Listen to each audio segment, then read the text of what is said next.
Hi అందరికీ కార్తీక పౌర్ణిమ శుభాకాంక్షలు అండి. ఈ రోజు శివుడికి 365 ఒత్తు వెలిగిస్తే సంవత్సరం మొత్తం శివుడికి దీపం పెట్టినట్టే వస్తుంది కదా. మేమైతే ఈ రోజు శివుడికి 365 ఒత్తు అయితే వెలిగించేసాము.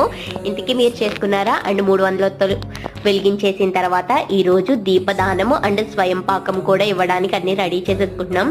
కార్తీక మాసంలో ఉసిరి దీపదానం ఇస్తే చాలా పుణ్యం అండి. ఉసిరి దీపదానం అండ్ శాలిగ్రామ దానం అండ్ స్వయం పాకం అంటే బియ్యము కూరగాయలు అన్ని ఇస్తే బ్రాహ్మణునికి భోజనం పెట్టినట్టు వస్తుంది అనమాట. సో ఫస్ట్ అయితే దీపాలు వెలిగించేసి పూజ చేసి పంతులు గారికి దీపదానానికి అండ్ స్వయం పాకానికి రెడీ చేసేసి ఇద్దరం కలిసి దీపదానం అయితే ఇచ్చేసామండి. మీరు కూడా తప్పకుండా దీపదానం ఇవ్వండి. అండ్ స్వయం పాకం కూడా కార్తీక మాసంలో బ్రాహ్మణులకి భోజనం పెడితే చాలా పుణ్యం. సో స్వయం పాకము అండ్ దీపదానం ఇచ్చేసిన తర్వాత కార్తీక మాసంలో ఎన్ని దీపాలు పెడితే అంత మంచిది కదా. సో ప్రతి చెట్టు దగ్గర, జమ్మి చెట్టు దగ్గర, మారేడు చెట్టు దగ్గర, ఉసిరి చెట్టు దగ్గర అన్ని దీపాలు పెట్టేశాం.